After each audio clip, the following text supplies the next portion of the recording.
ni mesin rumput Kampung Amai.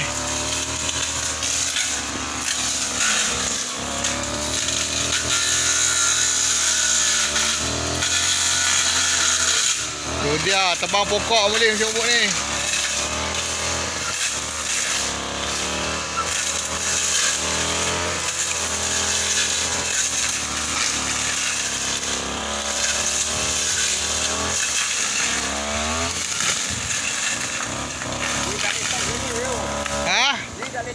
Oh.